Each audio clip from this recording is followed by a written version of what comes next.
그 한 지점을 향해서 막 화면을 당기는 거 여러분 본 적 있으십니까? 촉촉촉촉. 오늘 그 생각이 제가 잠깐 들었습니다.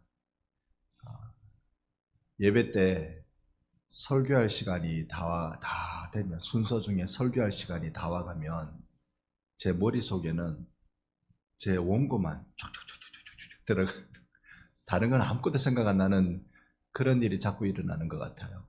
우리 특성이 있는데, 하나님께 특성이 있는데, 그래서 예배라는 것도 그런 거죠. 예배라는 게 말씀 중심의 예배라고 해서 설교만 있어야 된다는 게 아니라 모든 예배의 구성 요소들이 다 있어야 되는 거죠. 우리가 이렇게 하나님께 예배하겠다라고 작정하고 나와 예배를 드리는 것이거든요. 예전에 텔레비전 광고에 이 과자 선전이었던 광고였던 것 같은데, 사람들을 데리고 한참 군인이, 장교가 자기 부대를 데리고 다 올라갑니다. 올라가서 하는 말이 이 산이 아닌가벼. 그 말한 게 있습니다. 이 산이 아닌가벼. 그러면 적조선으로 또 옮겨가야 되는 겁니까? 우리가 하나님에 대한 이해를 어떻게 하고 있을까? 성도들, 심지어 목회자들도요, 착각하고 있는 게 하나 있습니다. 그게 내가 하나님하고 관계만 좋으면 나머지는 아무 문제 없을 거다. 하나님하고 관계만 좋으면 이제 하나님은 내 편, 그렇게 생각하는 거죠.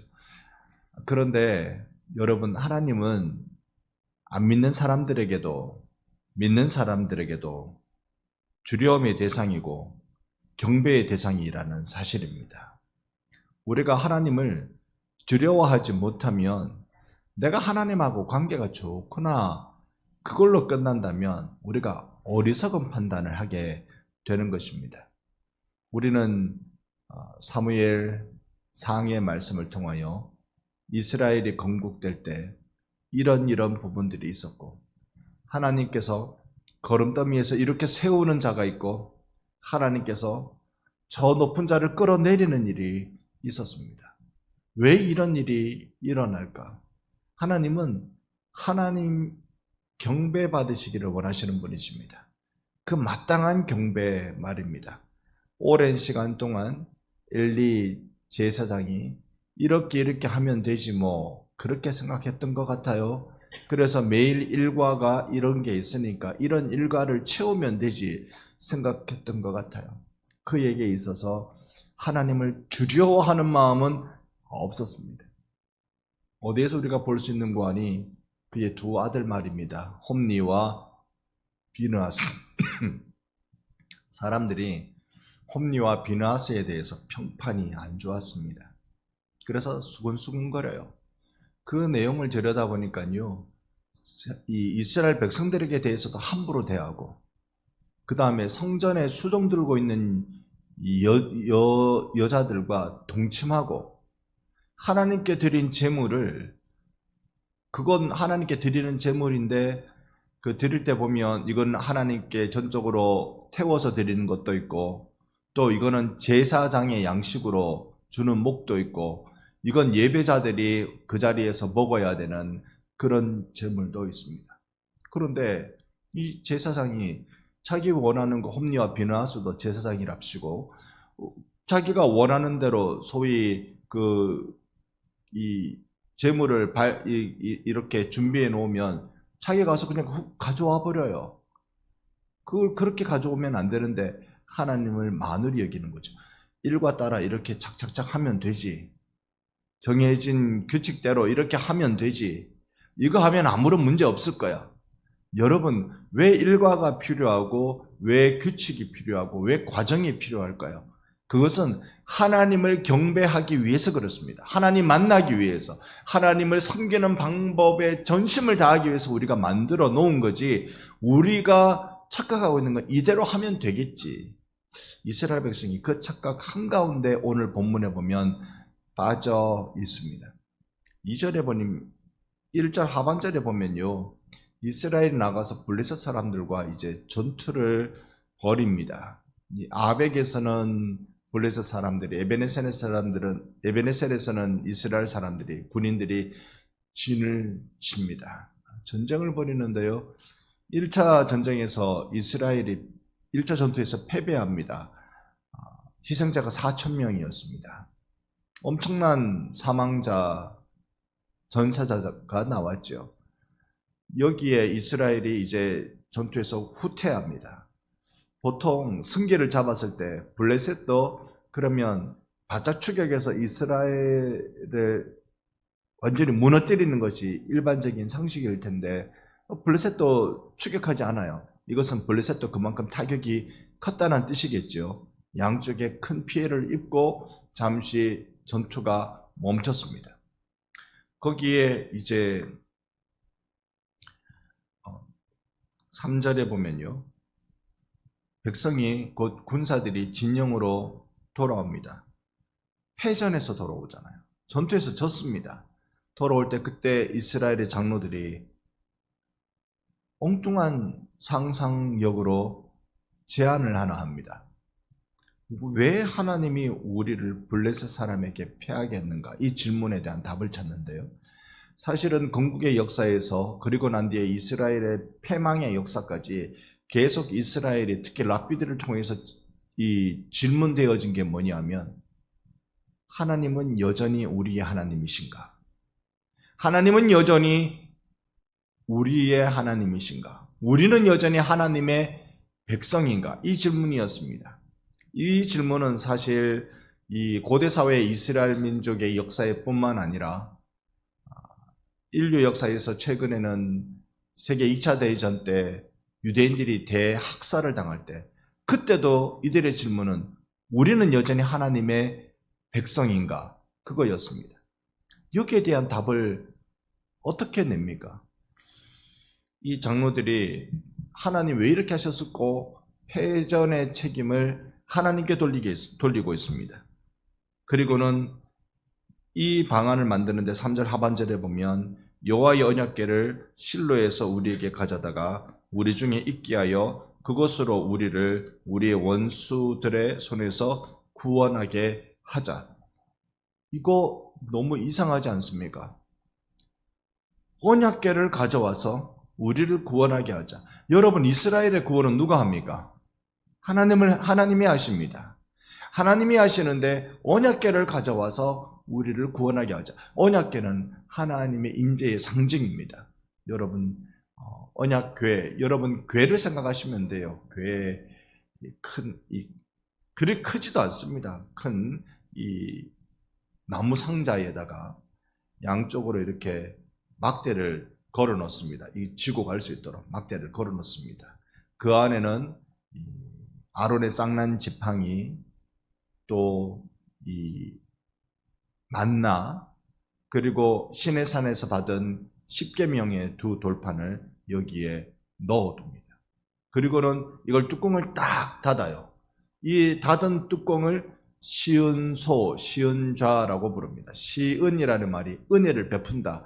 하나님이 은혜를 베푸는 자리라고 딱 뚜껑을 만들고 뚜껑 위에 그룹 날개가 그룹 천사지요. 이렇게 날개를 쫙 펴서 여기에 서로 마주보며 날개를 쫙 펴서 이 시은자를 딱 이렇게 마치 보호하듯 이렇게 만들어 놓았습니다. 이 자리에는 뭐 하느냐면 1년에 한 번 대속죄일에 대제사장이 거기에 백성을 대표해서 들어가서 여기에 제물에 피를 쏟아 부으며 이스라엘의 죄를 사해달라고, 그러면 하나님이 그걸 받으시는 것으로 거기에 태워지는 역사를 일으켜 주시는 것으로 그들이 이해를 했습니다. 그러니까 언약궤는 뭐냐면요, 하나님의 임재가 여기 있다. 그걸 상징하는 것입니다.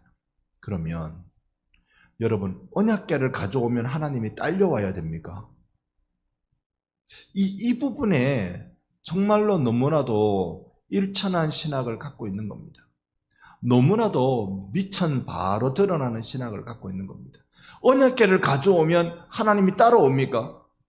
중세 때 십자가 전쟁 벌일 때 십자가를 제일 앞에 갖다 놓으면 하나님이 그 앞에 섭니까? 여러분, 하나님은 하나님을 경외하는 백성들과 함께 하시는 분이십니다. 뭘 상징적인 물건을 갖고 왔다고 해서 되는 게 아니란 말입니다. 왜 우리 교단은요, 예배당 안에 십자가를 못 걸게 할까요? 우리 교단은 여러분 예배당 안에 십자가가 없습니다. 보통 다른 교단 가면요, 아예 뒤에 정면에 십자가가 딱 걸려 있거나 이쪽에 십자가가 있거나 그러합니다. 우리는 십자가 못 걸게 합니다. 왜 그런가요? 여러분, 십자가 문양, 십자가 상징, 십자가가 걸려 있다고 해서 거기에 하나님이 계시는 겁니까? 하나님은 어디 계실까요? 지금 이스라엘은 사장에 들어와서요, 철저하게 무너지고 있습니다. 첫 번째 전투뿐만 아니라 두 번째 전투에서는요, 큰 패배를 경험합니다. 여기에 언약궤를 가져왔음에도 불구하고 이 언약궤는 뺏기고 언약궤 옆에 서 있던 홈리와 비느하스, 이 악한 엘리의 두 아들은 그 자리에서 죽습니다. 이 소식을 들은 엘리는 놀래가지고 그 소식에 충격을 받아가지고, 특히 언약궤가 빼앗겼다는 소식에 충격받아서 의자에 앉았다 뒤로 나자빠져가지고 그렇게 죽었습니다. 아마 뇌진탕이었겠지요. 그렇게 죽었습니다. 거기에 아들 비느하스에게 아내가 있었죠. 엘리에게 며느리. 이 며느리가 사실 해산날이 다가왔습니다. 그런데 이 언약궤를 빼앗겼다는 소식을 듣고 애를 놓고는 아들을 낳았어요. 그런데 이 자부가 한 말이, 이가봇, 하나님의 영광이 우리에게서 떠났다. 아들 이름 그렇게 짓고 그녀가 죽습니다. 이게 지금 이스라엘이 당한 비참한 현실입니다. 오늘 그러면 이스라엘에게 희망이 없나? 참, 내가 하나님하고 별 이상 없으면 이제 무조건 전쟁에서 이기겠지. 특히 이 상징적인 언약궤를 가지고 나가면 이기겠지. 이러다가 전쟁에서 완전히 대패했습니다. 이스라엘은 더 이상 희망이 없나? 이런 어리석은 모습을 사사기에서 충분히 보여줬는데 또 여전히 이러한가? 거기에 대해서 성경은 한 가지 실마리를 던집니다. 아니, 한 가지 아주 작은 빛 하나를 보여줍니다. 그것이 1절입니다. 1절을 보면 사무엘의 말이 온 이스라엘에 전파되니라. 이 어린 사무엘. 그런데 그 사무엘에 대한 평가는요, 여러분 3장 19절을 보시면 이렇습니다. 사무엘이 자라매 여호와께서 그와 함께 계셔서 그의 말이 하나도 땅에 떨어지지 않게 하시니. 그래서 사람들이 20절에 사무엘은 하나님의 선지자로 세움받은 사람이구나, 이걸 깨닫게 됐다고 말씀합니다. 지금 사장이 전체 다 무너지고 있는데, 다 사라지고 다 죽고 빼앗기고 엉망이 되고 있는데 딱 하나, 4장 1절 상반부에 딱 하나, 사무엘의 말이 온 이스라엘에 전파되니라. 오늘 우리들에게 있어서 이 한 해를 살려주실 하나님의 놀라운 은혜와 계획은 하나님의 말씀을 우리에게 주시는 것입니다. 생명의 말씀이 나를 살리고, 생명의 말씀을 교회를 일으키고 이 나라, 이 민족을 주께서 새롭게 해주실 줄 믿습니다. 말씀의 역사가 우리에게 있어서 제일 필요한 때가 지금입니다. 말씀의 역사라고 그랬더니요, 성경 구절을 붙여놓는 것. 왜 붙여놓을까요? 저도 신방 가면, 이사 신방이나 개업 신방이나 그러면 반성교회 이름 적힌 이 성구를 들고 갑니다. 그걸 왜 걸으라고 말씀드릴까요? 이거 걸으면 온갖 우환이 사라지고 귀신도 오다가 도망가고 그런 역사가 일어날 줄로 믿습니까? 이겁니까? 왜 걸어놓죠? 그 말씀 보면서 믿으라고요. 믿고 살으라고요. 말씀 보고 믿고 살으라고 말씀을 걸어놓는 거지. 이 걸어놓은 송구 자체가 무슨 신비한 효염이 있어 걸어놓는 게 아니잖아요. 우리의 신앙 다시 말씀으로 돌아가십시다. 우리의 신앙에서 이제 필요한 건 다시 말씀을 심는 일이 필요한 줄 믿습니다. 올 한 해 여러분 말씀을 여러분 마음에 심겨 놓으십시오. 오늘도 새벽 2시에 깨가지고요. 잠을 제대로 잘 수가 있어야죠. 거실에 나와서 옷 든든히 입고 거실에 나와서 한참을 혼자 생각하다가 새로 나온 책이 없나 싶어서 좀 찾아보다가 인터넷으로 책이 있어서 그 책을 좀 한참 보고 왔습니다. 김미경이라는 이 자기개발 강사가 지은 책인데 그 책을 한참 읽으면서 내용은 이런 거였습니다. 자기 자신에게 깊이 질문하고 답을 얻어라. 이런 내용이었습니다. 그러니까 이 겉에 있는 나 자신에게가 아니라 깊이 있는 나 자신에게 계속 물으면서 나 잘 살고 있는 거 맞아? 그러면 그래 너 잘 살아갈 수 있어. 이렇게 자기 자신과 대화를 해보라는 그 내용이었습니다. 그러면서 차곡차곡 자기를 건강하게 만드는 방법, 신앙이 없는 사람들은 그렇게 말할 수 있겠죠. 예수 믿는 우리들은 어떤 것입니까? 여러분 이 한 해 동안 여러분 차곡차곡 여러분 내면에다가 하나님의 말씀을 심으시기를 부탁을 드립니다. 말씀을 차곡차곡 한번 심어 가십시오. 어떻게 말씀을 심어 가는데요? 일단 내 눈에 말씀이 들어와야 됩니다. 내 귀에 말씀이 들려져야 됩니다. 그래야 우리가 붙여놓기도 하고 읽어가기도 하고 그래서 우리가 이 형식을 통하여서 우리가 말씀에 접촉이 돼야 됩니다. 그러면 말씀과 접촉되면 이제 나에게 숙제가 하나가 생깁니다. 이 말씀, 내 입에 단 이 말씀을 먹으면 내 배에서 쓰다고 그랬는데 쓰게 되는 이유가 바로 말씀을 실천하려고 하기 때문에 그렇습니다.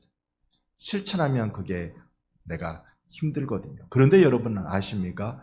내가 하나님의 말씀을 실천하는 순간 주님의 능력이 거기에서 나타나기 시작합니다.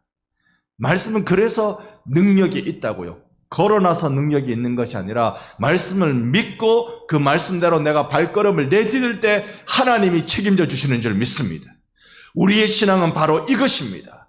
주님이 수고하고 무거운 짐진 자들아 다 내게로 오라 내가 너희를 쉬게 하리라 말씀하실 때 그 말씀 걸어놓고 쉰다니 좋구나라고 끝나면 그건 쉼이 아니고요. 내가 주님 앞에 나갑니다. 한 걸음 내디디면 수고하고 무거운 짐을 진 나는 주님 앞에 오늘 나갑니다라고 여러분이 오늘 이렇게 나왔으니 하나님이 여러분을 만나 주시사 쉬게 해 주실 줄로 믿습니다. 그 은혜를 우리는 믿고 누리는 것입니다. 가라 내가 너희와 함께하리라. 이 말씀을 붙들고 우리의 삶의 현장으로 주의 이름으로 가면 주님이 거기에 여러분과 함께 계시는 줄 믿습니다. 이것을 우리가 체험하는 것, 말씀의 체험, 여러분을 이 자리로 초대하고 싶습니다. 생명의 말씀이 여러분을 살리는 그 일이 되어서 오늘 우리 반성교회 이 신년 특별 새벽 기도회가 하나님의 생명의 말씀으로 무장되고 변화되어서 우리를 든든하게 그리고 이 말씀의 사람이 되어 등불을 우리 위에 하나씩 올려놓고 이 말씀의 사람이 되어 우리의 삶의 현장에서 예수의 사람으로 살아가는 귀하고 복된 일이 여러분 가운데 일어나기를 주님의 이름으로 축원합니다. 아멘.